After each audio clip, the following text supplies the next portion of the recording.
Hi friends, ఈరోజు నేను బెండకాయ ఎండు చేప టమాటా వేసి పులుసు పెడుతున్నాను. ఇది ఎమ్మి సూపర్గా ఉంటుంది ఫ్రెండ్స్. దీనికి కావాల్సినవి కొంచెం కొబ్బరి వేసుకొని, 2 ఆనియన్స్, చిన్న వెల్లుల్లి వేసుకొని మిక్సీ పట్టుకోవాలి ఫ్రెండ్స్. ముందుగా చిన్న టమాటా కూడా వేసుకున్నాను ఫ్రెండ్స్. ఇందులో కొబ్బరి, ఎర్రగడ్డ, వెల్లుల్లి మరియు చిన్న టమాటా వేసుకొని మెత్తగా ఫైన్ పేస్ట్ చేసుకోవాలి ఫ్రెండ్స్.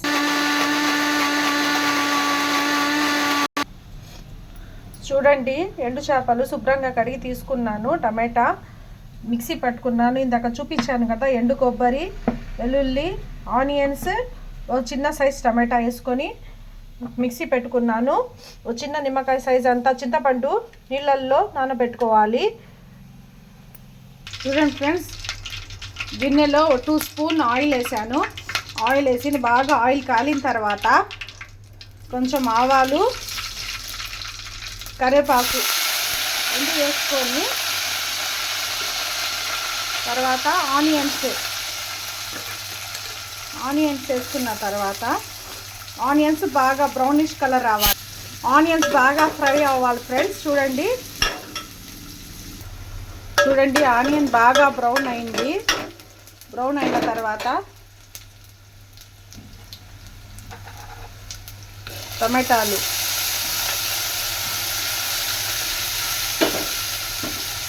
వేసుకొని బాగా ఫ్రై చేసుకోవాలి. టమాటాలు బాగా మగ్గాలి. టమాటాస్ నేను పెద్ద ముక్కలుగానే కట్ చేశాను, ఎందుకంటే ఇవి మగ్గితే మరీ చిన్నవి అయిపోతాయి, అందుకని పెద్ద ముక్కలుగానే కట్ చేశాను. కొంచెం ఉప్పు, 1 స్పూన్ పసుపు వేసుకుంటే టమాటాలు తొందరగా మగ్గుతాయి ఫ్రెండ్స్. ఎండు చేప బెండకాయ కర్రీ ఇది సంగటిలో కానీ రైస్లో కానీ సూపర్గా ఉంటుంది ఫ్రెండ్స్. ఈ టమాటాలు మగ్గుతున్నప్పుడే 1 స్పూన్ కారం, మీరు తగినంత కారం వేసుకోండి. నాకైతే కొంచెం కారం ఎక్కువే తింటాను నేను. 1 స్పూన్ ధనియాల పొడి వేసుకొని బాగా ఫ్రై చేసుకోండి. నేను ఇందాక మిక్సీ కొట్టుకున్నాను కదా, కొబ్బరి, అల్లం, వెల్లుల్లి, టమాటా, చిన్న టమాటా పేస్ట్ అది కూడా వేసుకోండి. బాగా ఫ్రై చేసుకోండి ఫ్రెండ్స్.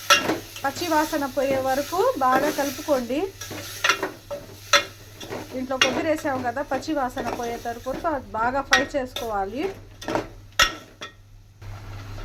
చూడండి బాగా ఫ్రై అవుతుంది. ఈ మసాలా పచ్చి వాసన పోతేనే బాగుంటుంది. చూడండి రెడ్ కలర్లో వచ్చేసింది. చూడండి ఈ టమాటా మిక్సీ పట్టిలా దానివల్ల, మరియు నేను కొంచెం కారం ఎక్కువే వేసాను ఫ్రెండ్స్. ఈ ఎండు చేపల్లో అవి కొంచెం స్పైసీనెస్గా ఉంటేనే బాగుంటాయి. చూడండి, మీకు కొంచెం కావాల్సి ఉంటే కొంచెం వాటర్ ఆ మిక్సీ జార్లోనే కొంచెం వాటర్ వేసుకొని కలుపుకొని కొంచెం వేసుకోండి.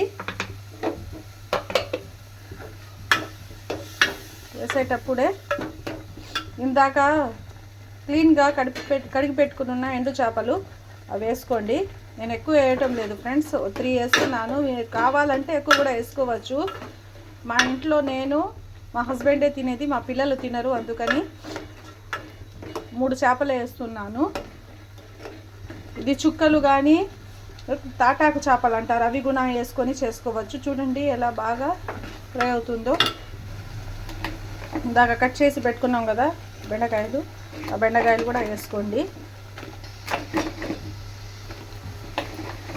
ఇదే విధంగా వంకాయలతో కూడా చేయవచ్చు. వంకాయలు, ఉల్లగడ్డ వేసి కూడా చేయవచ్చు. నెక్స్ట్ వీడియోలో నేను వంకాయలతో వేసి చూపిస్తాను ఫ్రెండ్స్.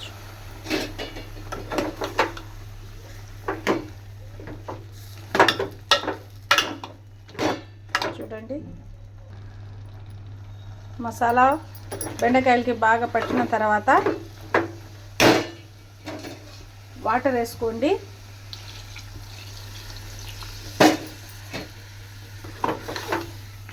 వాటర్ బాగా బెండకాయ బాగా మగ్గిన తర్వాతే చింతపండు పులుసు వేసుకోవాలి. ఇందాక నానబెట్టుకున్నాను కదా చిన్న సైజు అంత చింతపండు, బాగా మగ్గిన తర్వాతే బెండకాయలు వేసుకోవాలి. ఇప్పుడే వేసేస్తే బెండకాయలు మగ్గవు ఫ్రెండ్స్, అలాగే పచ్చిగా ఉంటాయి. చూడండి, ఇప్పుడు మూత తీసి చూద్దాము బెండకాయలు మగ్గాయో లేవో. మగ్గిపోయాయి, బెండకాయ బాగా మగ్గిపోయింది. బెండకాయ ఇందాక నానబెట్టుకున్న చింతపండు పులుసు వేసుకోవాలి. ఇప్పుడే ఉప్పు కారం మీరు మొత్తం చూసుకోండి, ఏమన్నా తక్కువ అయితే వేసుకోవచ్చు. చూడండి, ఇప్పుడే మీరు ఉప్పు కారం మొత్తం చూసుకుంటే ఇప్పుడే వేసుకోవచ్చు. ఫ్రెండ్స్, బెండకాయ ఎండు చేప కర్రీ రెడీ. చూడండి, పక్కన కూడా రాగి సంగటి ఉడుకుతూ ఉంది.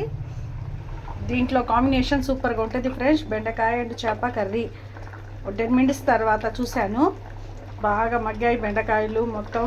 నాకైతే ఉప్పు కారం పులుపు మొత్తం కరెక్ట్గా ఉంది friends.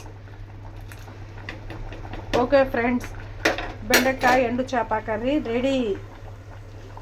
Please like, share, subscribe my channel Syed Akhila, my channel పేరు. ప్లీజ్ లైక్ చేయండి ఫ్రెండ్స్, సబ్స్క్రైబ్ చేయండి.